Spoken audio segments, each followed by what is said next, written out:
Olá, pecuarista de todo o Brasil. Hoje, a entrevista era para ser com o Dr. Bento Ferraz. E eu tive o prazer de estar aqui em Pirassununga, na USP, e encontrar aqui o Dr. Baldi. Então, nós vamos aproveitar essa conversa com Guto com os doutores do melhoramento genético. Primeiramente, os mais velhos, né?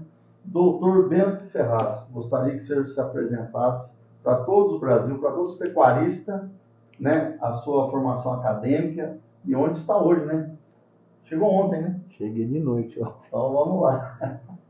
Ô Guto, antes de mais nada, é um prazer muito grande a gente estar aqui conversando, porque a coisa mais importante na nossa área de trabalho, que é o melhoramento genético de bovino de corte, é a informação. E o Brasil tem problemas com informação, né? Tem muita informação boa, tem muita informação ruim e tem muita gente que vende um negócio e não entrega, né? E acho essencial esse trabalho que você está fazendo, que você desenvolve um trabalho de escolha dos animais que vão para a venda, que é absolutamente essencial, que você transforma o que a gente faz na ciência em algo digestível, né, para o comprador. Eu acho isso essencial. Você quer que eu me apresente? Eu nasci dentro da Universidade de São Paulo. Eu vou fazer 70 anos, tenho 63 de Universidade de São Paulo, porque eu fiquei 7 anos fora.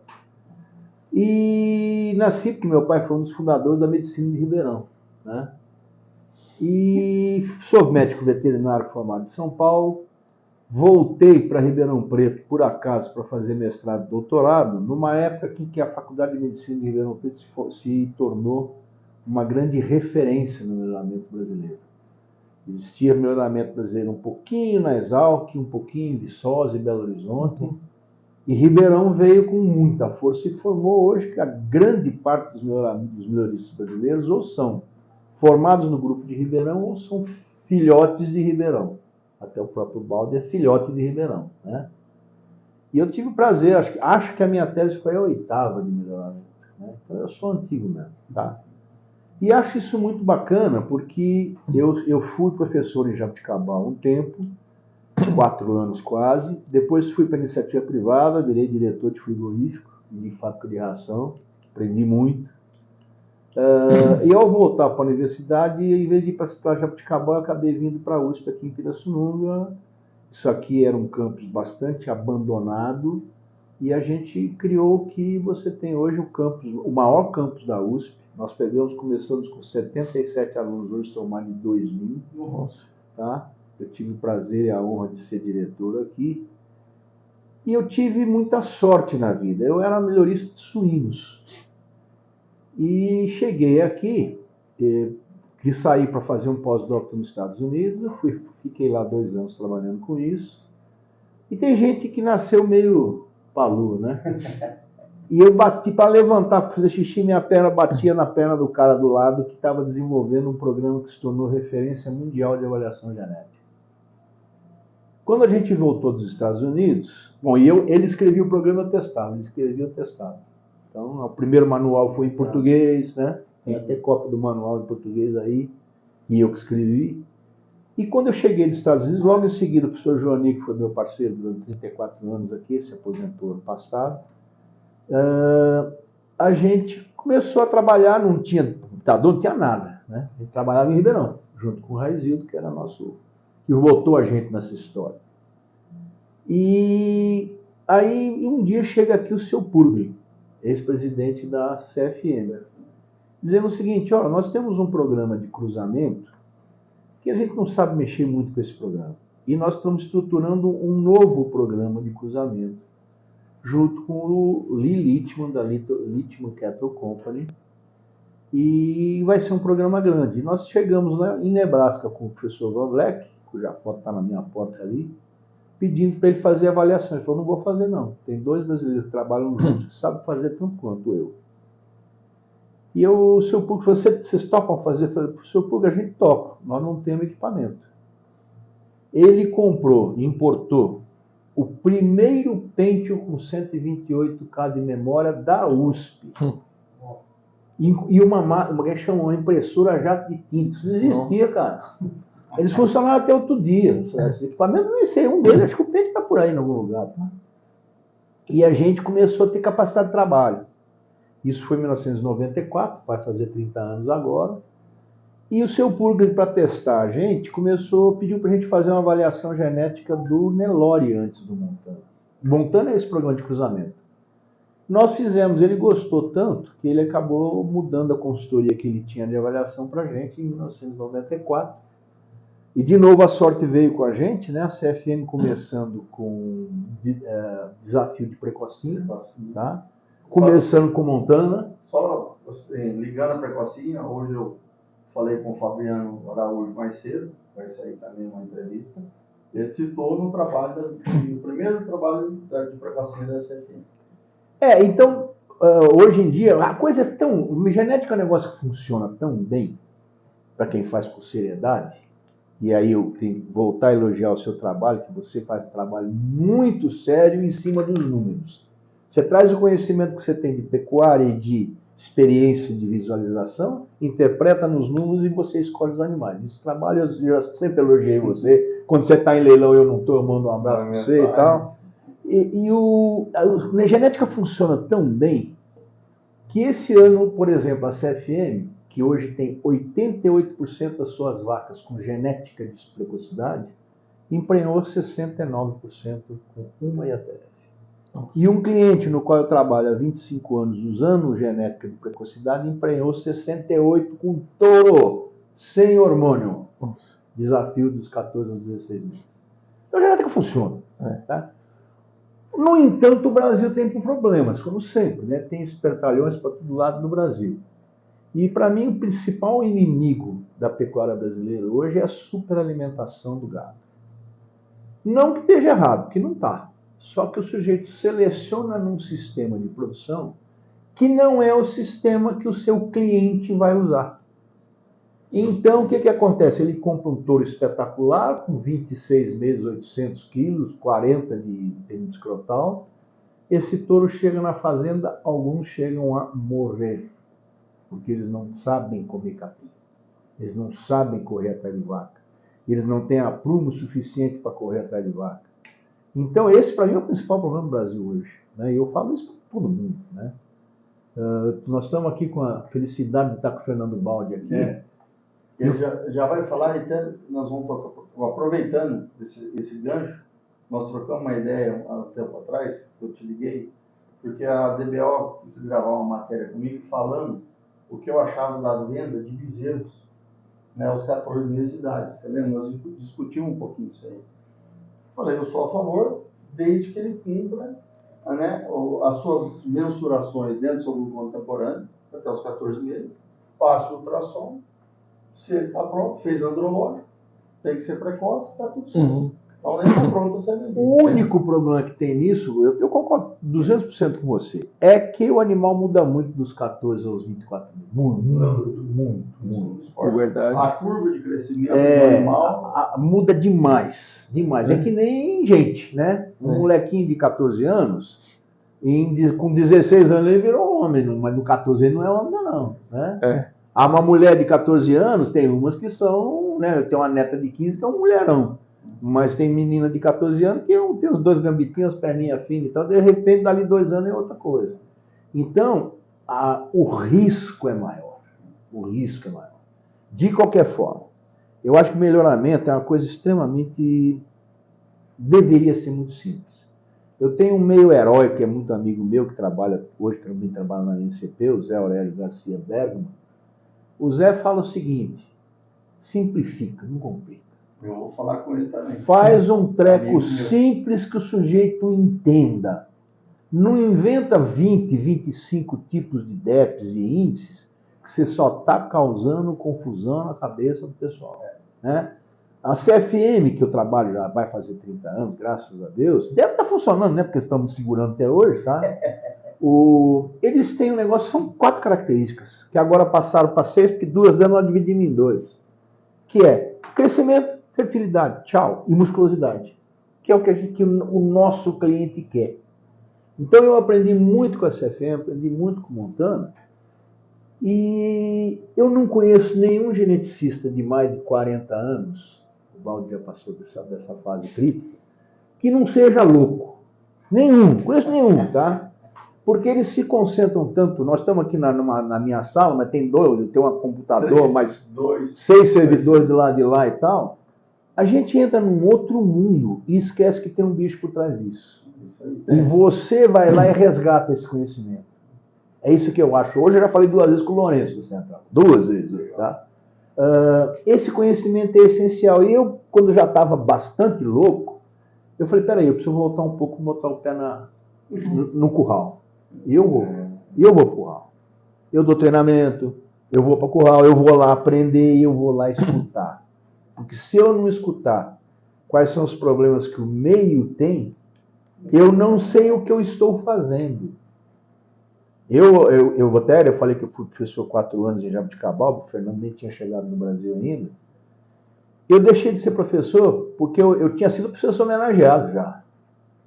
Porque eu era um papagaio de livro. Eu dava aula boa, mas não trem que eu não sabia o que era. Eu falei, isso não serve para mim não. Hoje eu dou aula do que você quiser e falo horas do que eu faço, então fica mais fácil. Me pediram para dar aula na pós-graduação de agronegócio da Faculdade de Economia de Ribeirão, da USP. Cara, tiveram que prorrogar para outro dia, não sei o quê, porque eu falo horas e horas e horas, não tem que eu sei, eu estou lá, né? Então, para mim é muito importante esse tipo de gravação que você está fazendo. Você já fez com o Alexandre, com o Dante, tá? Com o Fabiano, ou seja, você está pegando gente, os formadores de opinião. Esses caras não estão vendendo nada. Eles estão vendendo conhecimento, tentando fazer o conhecimento chegar no pecuarista. Então eu fico muito honrado de estar aqui com você, e mais ainda da gente estar dividindo hoje com o Fernando Baldi, porque nós fazemos isso. Nós fazemos o conhecimento ser traduzido para o pecuarista. E você faz o toque final dessa tradução, que é pegar os números e colocar num bicho bonito, numa embalagem bonita que agrada o pessoal. Tá? Então eu acho esse tipo de entrevista fantástico. Agora vamos introduzir então aqui o nosso professor, né? Muito feliz em encontrá-lo aqui. Agora unimos, né, o útil ao agradável. E saber que você veio para Casa Nova. Exato. Não, é um prazer estar aqui, né? Foi uma mera casualidade, né? Moramos aqui em Pirassununga e pela proximidade, né? Que tenho de amizade com o professor Bento, de trabalho. Justamente hoje, casualmente, tivemos uma reunião mais cedo, né? Para tratar de alguns assuntos técnicos e foi uma casualidade boa, né? De se encontrar aqui, bater um papo. Então, a gente falando um pouquinho de melhoramento genético, e vou perguntar aos 2 professores, fique à vontade, quem quiser falar. Eu queria tocar no assunto, até conheci o Baldi na Expo Genética, conversando com o professor Dante. Professor Dante, nós 3 batemos um papo legal lá na Expo Genética, né, trocando um pouquinho essa ideia da variação genética por genômica. Porque qual que era a minha dificuldade um pouquinho entender? Saíram vários touros 01, vamos citar para peso, e no curral que passam por mim mais de 6 mil touros por ano, eu não conseguia achar outro touro para bater o DIF. Ele não sai de mim. Peso. Pelo nós, né? Então, não saiu ainda. A conformação frigorífica daquele touro é impressionante. Então, ele sai touros, devido à genômica e tal, com um peso maior de sobre-ano que ele. Então, isso, como passa por mim muito, como eu falei, mais de 6 mil touros por ano, então isso me deixa um pouquinho intrigado, né? Então, gostaria de saber de vocês, como é que está hoje, como é que está alinhando a genômica perante as DEC? O que vocês podem me falar disso? Vamos falar um pouquinho de genômica. Fala você internacionalmente, depois você levanta a bola e eu corto. Beleza. Não, hoje, assim, digamos, todos os programas, né, de avaliação genética, programas de melhoramento já têm incorporado, né, as avaliações genômicas já são uma realidade e é uma ferramenta, né, que ajuda, mas que logicamente não soluciona todos os problemas, né? Como o Bento comentou, né, digamos, é mais uma informação, mas a sensibilidade, o tato, o conhecimento, o trabalho que vocês fazem, né, no sentido, digamos, de conhecer a realidade, né, ou seja, trazer os números, né, e tentar, né, alinhar, né, a realidade com os números, esse trabalho, né, continua. Isso, digamos, alguns anos atrás, né, se vendeu, né, essa ferramenta, inclusive algumas empresas venderam essa ferramenta genômica como a solução de todos os problemas, né? Aí, né, depois de a gente apanhar e levar alguns tropeços, a gente viu que, em realidade, assim, o trabalho tradicional, né, de melhoramento genéticos que vem sendo feito há décadas, né, isso continua. No caso da NCP, né, especificamente o que a gente tem visto, né, além, né, das vantagens, né, conhecidas da genômica, né, em relação à melhora na confiabilidade, na avaliação de animais jovens, a velocidade que tem imprimido, né, velocidade no sentido de rotação, né, de touros, né, isso.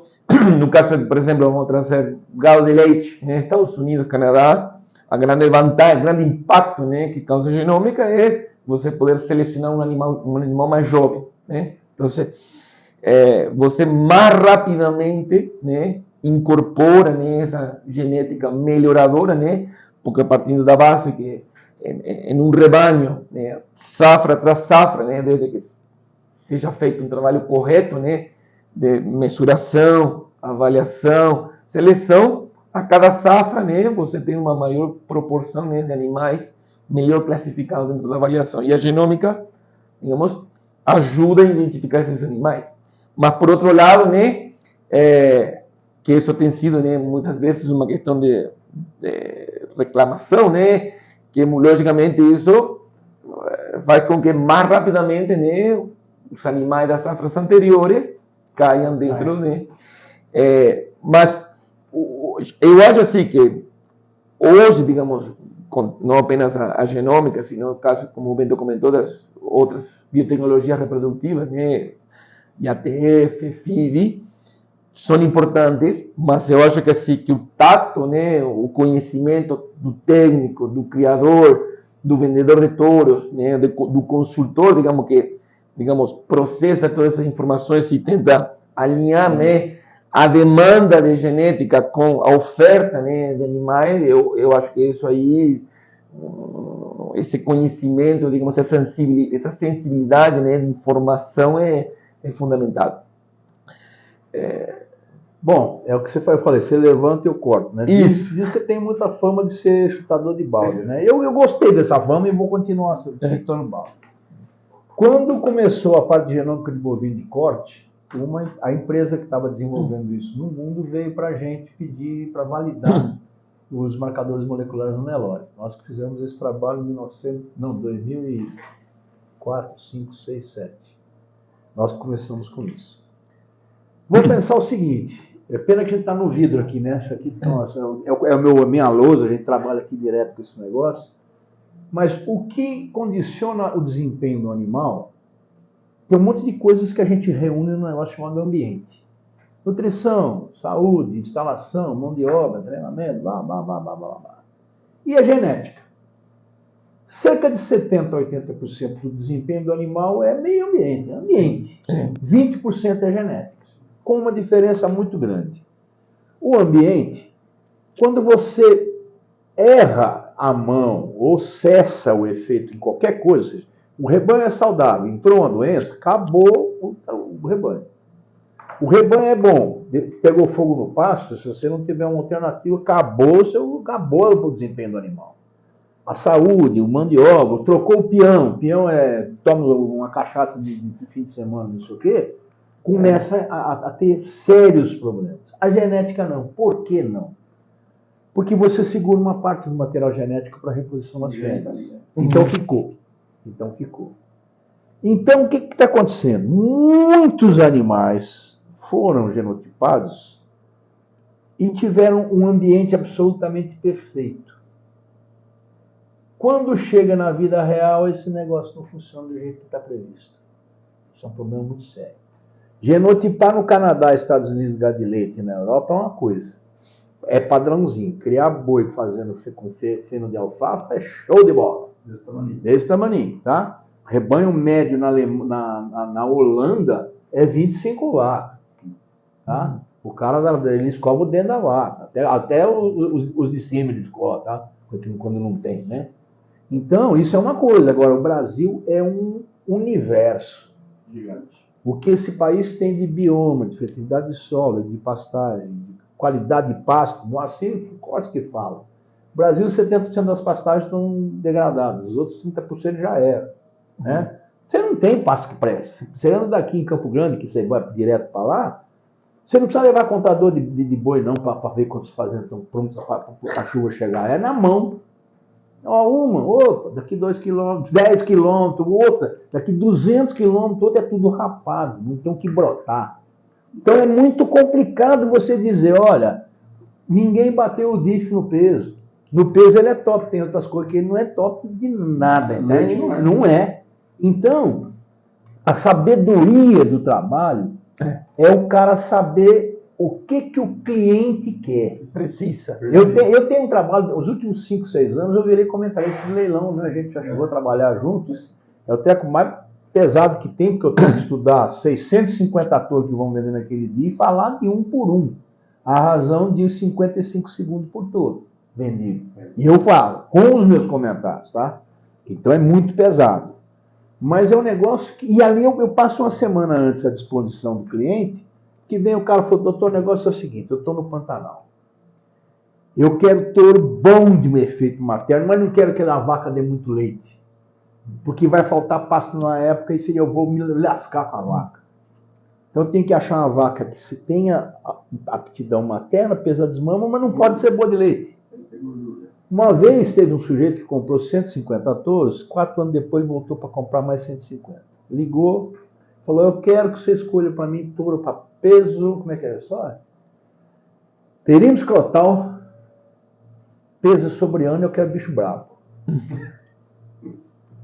Aí o gerente falou, tá bom. Levantou o voo lá no Pantanal, pousou na fazenda, olhou 250 touros, comprou 148 em 1h30, montou no avião para ir embora. Aí o gerente, que era muito bocudo e muito conhecedor de pecuária, falou, não estou entendendo qual é o senhor. Todo mundo quer desmama, sobreano, tal, o senhor quer perímetro escrotal, bicho bravo. Falou, vou dizer por quê. Quando eu comprei há 154 anos atrás, vocês me venderam DEP média de peso a desmama 6 quilos. Lá em casa deu 15.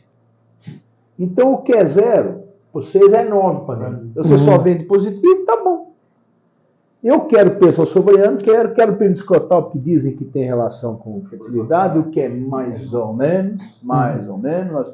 Tem trabalho publicado aqui de monte. E por que eu quero bravo? Porque a vaca tem que ser brava para brigar com onça. E tem que ser alta, para poder não morrer afogada. Rapaz, como cada cara tem um critério diferente. Então nós temos hoje um mercado de 400 a 500 mil tourinhos por ano. Nós só conseguimos vender 50, 60 mil com alguma avaliação. Quer dizer, 85% do nosso touro é o touro de boi de boiada. Boi de boiada. E como é que nós queremos ser líder mundial de exportação de carne? Que nós vamos perder isso já, se a gente não sabe cuidar da nossa indústria. Se a nossa taxa de desmame é 65%. Então, voltando na genômica, a genômica tem que estar associada a um sistema de produção. Ela é fantástica para resolver problema de pedigree, para resolver identificação de pedaços da genômica, da genética, que são responsáveis por algumas coisas. Mas o Fábio Toral, lá de Belo Horizonte, que é outro cara muito interessante, deu uma palestra nessa progenética desse ano. Falou o seguinte, no fundo ele chutou o balde. Falou, vocês gastaram aqui mais de 150 mil animais genotipados. Se não fizerem isso entrar no programa de seleção, não serve para nada. Genotipar animal e não botar no programa de seleção não serve para absolutamente nada. Se entrar no programa de seleção, começa a valer a pena. Então, melhora muito a velocidade de ganho, porque você começa a ter mais segurança na escolha do animal mais jovem. Então, você ganha na acurácia de predição e você ganha na diminuição do intervalo de geração. Então, acabou o problema. Porque a genômica você faz uma vez na vida do animal, certo? É uma vez. E você está hoje, nós estamos medindo e rodando a avaliação 4 vezes por ano, né? 6, né? Cada 2 meses. Cada 2 meses. Então, agora quem aguenta a pancada? Aí tem seu... Não existe almoço de graça, né? Tá? O Stephen Miller, que foi o diretor de avaliação genética da ANOS, que é a maior avaliação genética do mundo, esteve aqui em Pirassununga. E ele falou o seguinte, está acontecendo uma coisa interessante, já que você entrevistou o Fabiano hoje cedo. O ultrassonográfico não é barato. Você paga a diária do funcionário, do vendedor lá, reais, né? mais o preço e tal, custa caro. Com a genômica, nos Estados Unidos, o pessoal da ANS está parando de fazer ultrassonografia, usando a equação de predição que foi feita anterior. Só que a equação tem que ser retreinada sempre, ela tem que estar atualizada. Conclusão, a genômica nas características de ultrassom na American Numbers Association está atrapalhando a acurácia. Ela não está servindo mais. Então, tudo tem que ter você sabendo o que está fazendo. O nosso amigo, que é conterrâneo do Baldi, o Daniel Janola, ele teve um simpósio nos Estados Unidos aos 70 anos do Daniel, eu acabei não podendo ir. O resultado era genômica. A gente tem trabalho, volumes aqui de genômica, a gente editou e tudo. Resultado da reunião final. Pelo amor de Deus, não pare de medir, não pare de fenotipar. Porque a equação perde a validade muito rápido. Muito rápido. Então, eu acho que essas coisas são importantes nesse dia a dia da gente. Você que trabalha olhando para o bicho, cuidado com esse negócio de top. Top de quê? Top para quê? Top para quê? Para quê? O problema não é o que o do vendedor está querendo. Você quer dizer, é o comprador. Quem paga a história é o comprador, não é o vendedor. Tá? Eu sabia o bicho dele, para onde vai. Para onde vai? O Dante, né, eu tive com ele falando, né, sobre a curva de crescimento, né, e sobre os abates. Então, quando ele montou o confinamento com o Bertinho de 100 mil boi, aí o seu Bertinho falou, não é aqueles dois pirulinhos ali no meio das pernas. Falou, não tem problema nenhum. Até hoje, o que acontece? O boi inteiro desenvolve mais, cresce mais, tem a curva, né? Teria como equalizar isso aí, teria mais ou menos, podemos usar no Brasil o hormônio.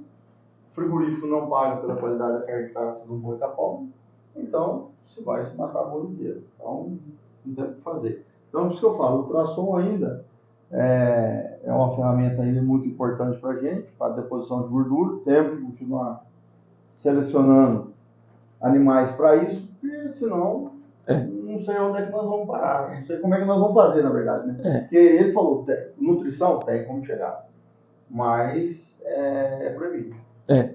Não, tocando esse assunto que o professor Bento comentou, sobre a necessidade, né, de continuar coletando dados, na reunião do ano passado, os consultores da NSP, o próprio Yuri Fajardo comentou, né, que ele estava tendo, né, dificuldade com alguns clientes, né, que eles faziam, né, genotipavam cedo, faziam mensuração de ultrassonografia, e eles não viam, né, que quando entrava o dado, né, o cliente, né, entrava o dado, né, na avaliação, a classificação do animal não mudava.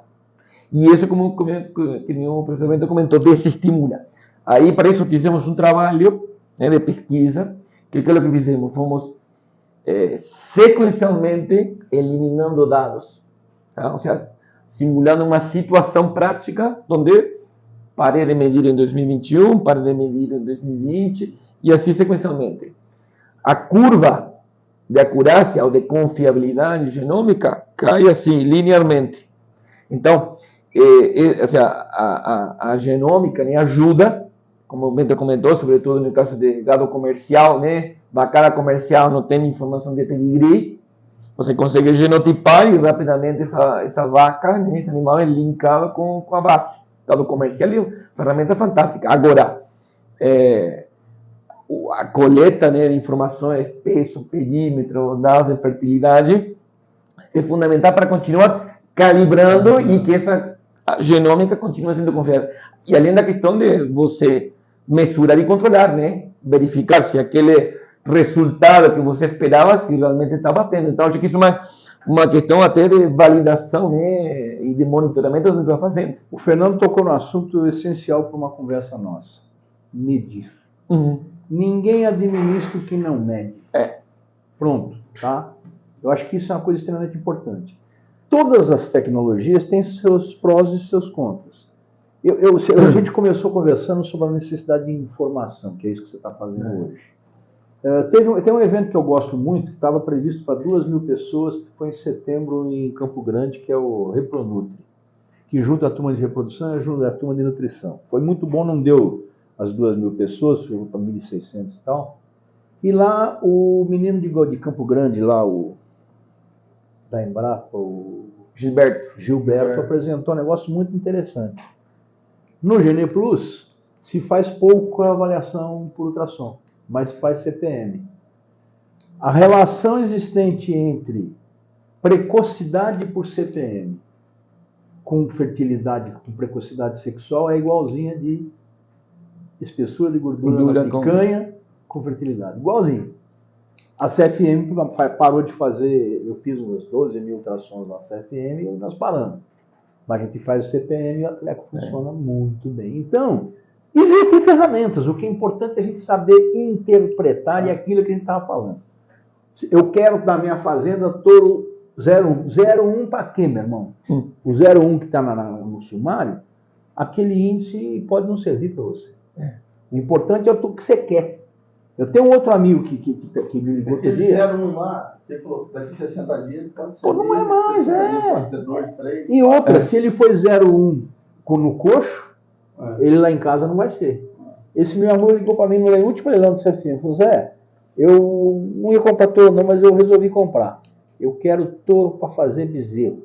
E deixar uma bezerra boa. Não quero saber o resto, cara. Tá? Nós vendemos 480 touros, se ele olha para 50, ele comprou um caminhão e tchau. Até trazendo a conversa do Bento, a ideia que a gente apresentou dos índices, novos índices da NCP, é parte isso. Tem vários exemplos no sumário da NCP, que você tem um touro lá, um MGT de top 5, por exemplo, que ninguém daria bola. Às vezes esse touro, pelo índice de cria, que pondera o que paga para o sistema criador, quem faz bezerro, longevidade, precocidade, é bem melhor avaliado. Eu comecei a trabalhar num banco de dados onde tem um touro CFM, que é um dos mais importantes no banco. Eu escrevi para o cara que controla os dados da CFM, quem é esse touro? Eu falei, não sei, não conheço. Foi um touro de leilão normal, que virou touro de inseminação, que a gente nem sabia, e que é um touraço. O cara deve ter pago, sei lá, de hoje aí, 50 arroba de coisa, e virou um touro de central. Por isso que o trabalho do Guto, né, de você assim, bom, aquilo que você precisa fazer bezerro ou fazer animal de engorda? Então, já que você falou no Guto, eu queria chamar a atenção para uma coisa. Genética é um treco, em primeiro lugar, funciona. Segundo, tem que ser bem feito. Terceiro, tem que ser bem controlado. Quarto, o ambiente tem que ser parecido com aquilo que você vai usar. Mas o mais importante de tudo, seriedade. Não tem espaço para picaretagem na genética. Não tem. Eu me lembro bem que a gente fez avaliação genética há muito tempo de uma raça. E o presidente da raça gostava de ver os touros na cabeceira do sumário. E saía direto. Só que era tudo dado fajutado. Ele não só saiu do ramo, como se você precisar de um bicho dessa raça para fazer um chá porque o teu amigo vai morrer, ele precisa de um chá daquele bicho, ele vai morrer, porque você não vai achar o bicho. O meu é isso que eu sempre fiz, sempre acompanhei. O cara que passa a informação errada, ele prejudica ele mesmo. A vida dele é curta no negócio. Pena curta. Porque ele tem que reter as fêmeas. A não ser que ele vende 100% dos animais. É isso aí. Aí, É isso aí. bem. Não, ele Agora, passa a bola para os outros, né? Retém as fêmeas, Ele já está ele errado. está se prejudicando. Ele se mata sozinho. E hoje você falou uma coisa importante que eu queria chamar a atenção. Pecuária, qual é o segredo da pecuária hoje? Fazer fêmea boa. Vai faltar bezerro. Nós caímos de 39 quilos per capita ano para 18, metade, tá? Menos da metade. Para recuperar isso, nós precisamos de 40 milhões de bezerros. Vai achar isso aonde? Não tem. No mundo. Tá? Conclusão. O Brasil não vai... O Alexandre fala isso. Né? O Brasil acabou, não vai acabar. Não vai acabar. Nós vamos continuar comendo carne. A ONU quer agora que a gente coma menos carne por causa de metano. Isso é uma bobagem tão grande. Nós vamos continuar tendo necessidade de ter animais de qualidade. Nós melhoramos muito. A grande propulsor da qualidade da carne brasileira chama-se China. O dia que ela falou, eu só compro boi de até 30 meses, acabou. Todo mundo, a idade dos bois fez assim, tá? E isso melhorou a qualidade da carne. Pronto, tá? Mercado. Mas nós precisamos de fêmea. Fêmea. O Dante sempre fala isso. O Bob Sainz fala isso. Tá? Eu até, foi uma das perguntas, e uma das matérias que o Dante soltou foi a seleção de matrizes, né, no Tropos, né, como se selecionar o ideal de tamanho, medida e tal. Foi legal lá, a matéria vai sair. Foi uma das perguntas que eu fiz para ele. Então ele falou que foi um trabalho uma matéria muito difícil de soltar. Porque, como você falou, nós temos vários ambientes no Brasil. É a mesma coisa, vai mais uma pergunta agora também, aproveitando aqui, para a gente acabar aqui a nossa conversa, que está muito legal, mas o CAR. Falei com o Dante sobre isso, que ele é o... Mas você falou coisa que é que eu falo, eu Vai fazer o quê? Pode falar também. Porque o bate-papo é isso aí. A gente, às vezes, se tiver alguma dúvida, algum cliente ligar, algum cliente perguntar, porque assim, agora o que eu falo, ele entrando se ele entra dentro da DEP, ou ainda é cedo, porque né, lá no mapa da genética que nós fizemos, foi muito legal o debate, né? Você falou do melhoramento, ele falou do CAR, é a especialidade dele. E foi muito boa aquela palestra. Aquilo foi muito legal. Então, a gente ainda vê que o pessoal acho que precipitou e todo mundo foi saindo montando o Ground Safe e tá... E agora? Eu acho o seguinte, o Dante é perfeito para avaliar, cara, tá? Perfeito. E ele deu show naquele evento, tá? Citou você até na palestra que você vai assistir dele, é espetacular. O que eu digo é o seguinte, o que é um animal eficiente? Primeiro, carne não é a melhor medida de eficiência alimentar. Tanto é que a American Angus não usa. A American Angus usa o ganho residual, tá? Começa daí. Segundo, o que é um animal eficiente? Você é agrônomo, você estudou nutrição lá com o Paulo Leme, com o Pedro Franklin e tal.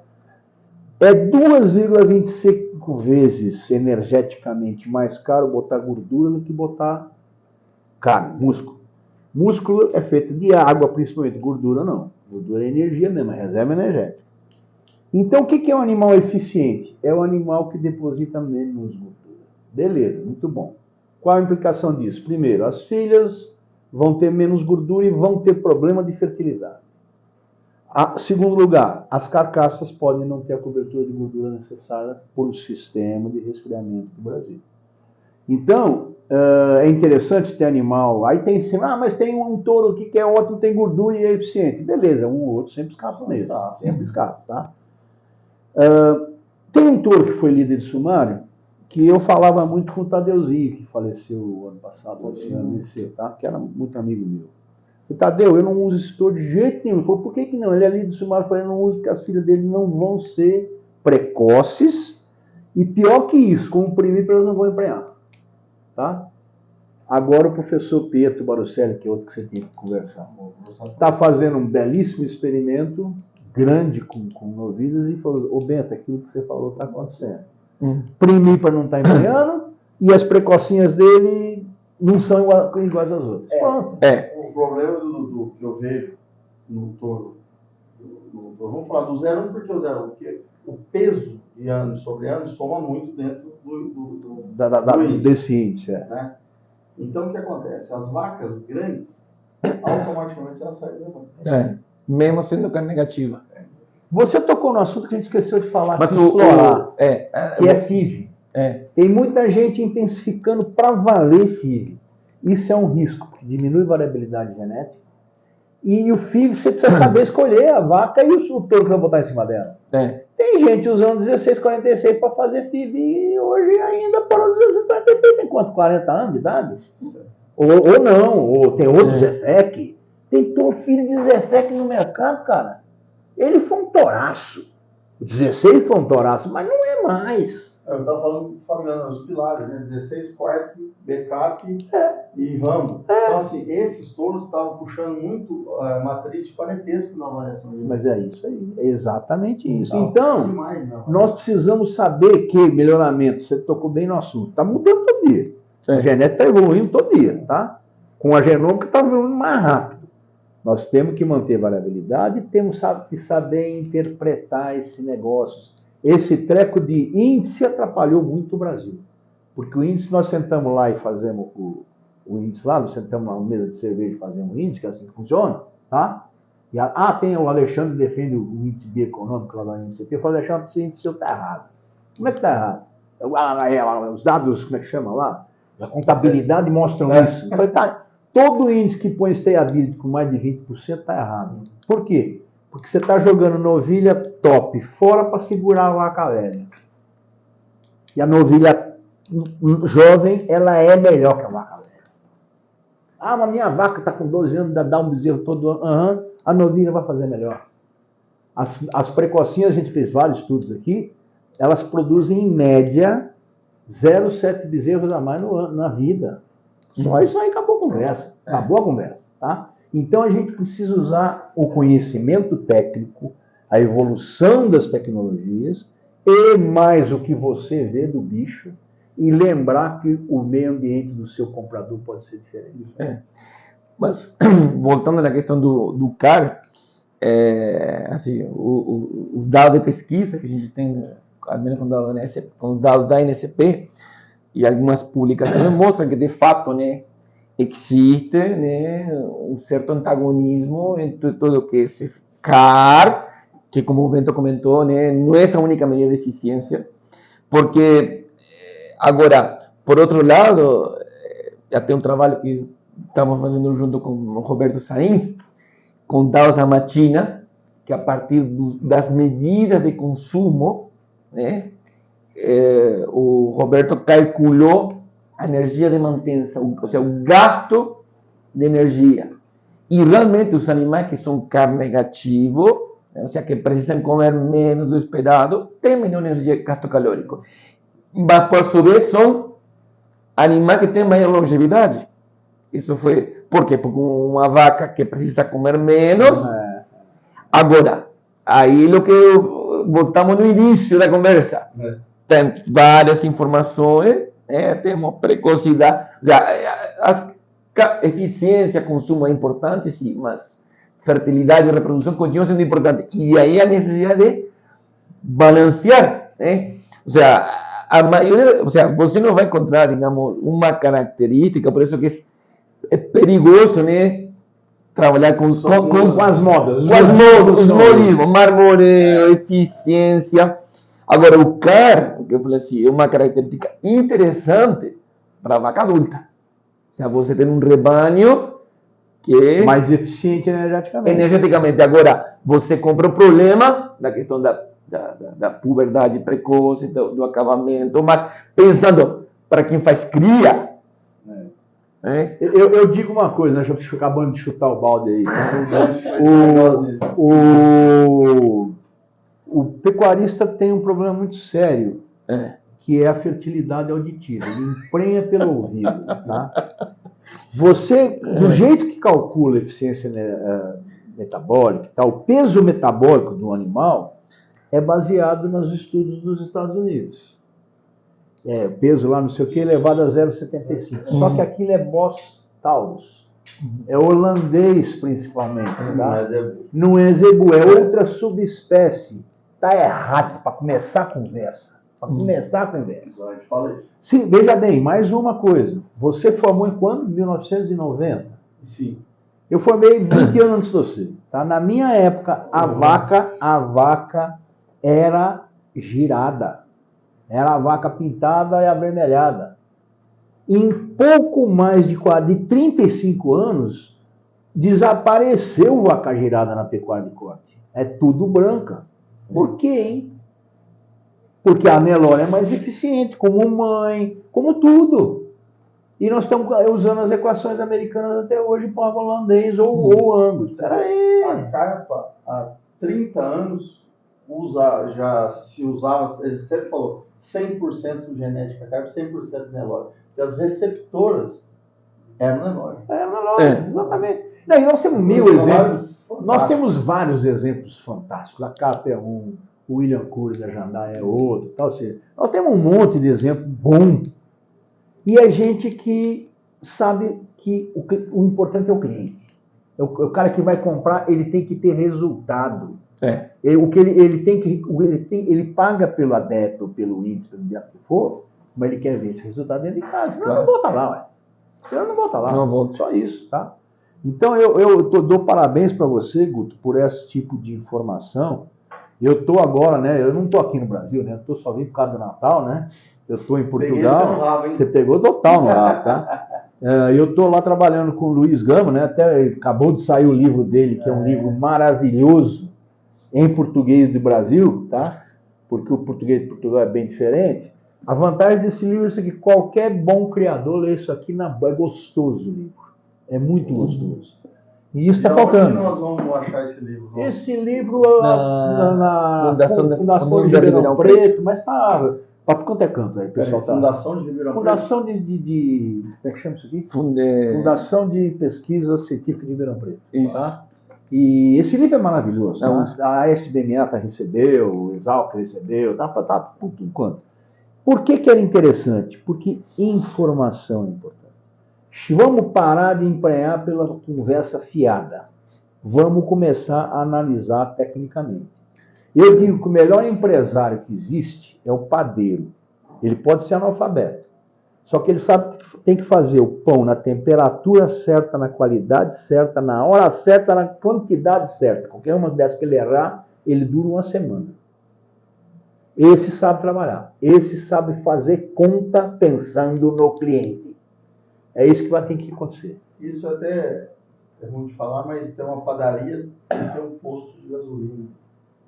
E o posto de gasolina vende pão. Ele vende mais que a padaria. Porque ele faz a coisa que o cliente quer. Ele sabe que ele tem que assar naquela fornada naquele momento. E guarda o resto congelado. É isso aí. É o boi de boiada. É o boi de boiada. É isso aí. No caso do Uruguai tem uma marca de pão. O cara ficou milionário, Pagnifique. E o cara sempre, ele faz uma indústria de pão que ele vende pão para os postos. Então, o pão do posto é sempre igual. Vende sempre quentinho, na mesma temperatura, sempre igual. Então, e não sobra pro dia seguinte. Não, exato. Mas esse pão, vamos falar o seguinte, esse pão tem genética. Tem genética. Tem genética. Não vamos falar só de genética. Tem conhecimento por trás disso. Né? Que genética anda junto com nutrição, com alimentação, com pastagem, com saúde, com o diabo. Né? A solução tem que ser assim. Né? Então é uma pena que o pecuarista brasileiro, a gente anda muito no MS, né? Um pouquinho menos no MT. Pô, os caras não cuidam da comida, pô.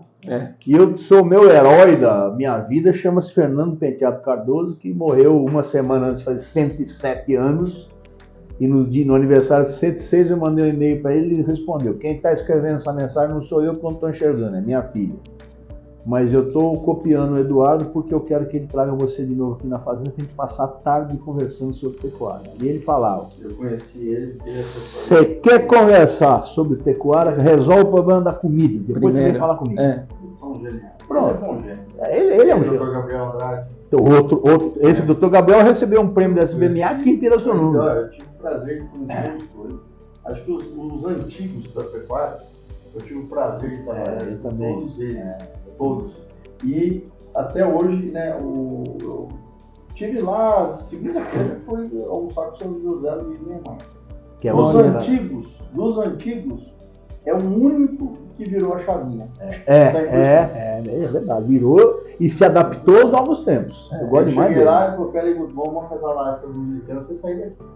Eu tinha lá. A gente, falando, mas já tinha lá umas 20 01.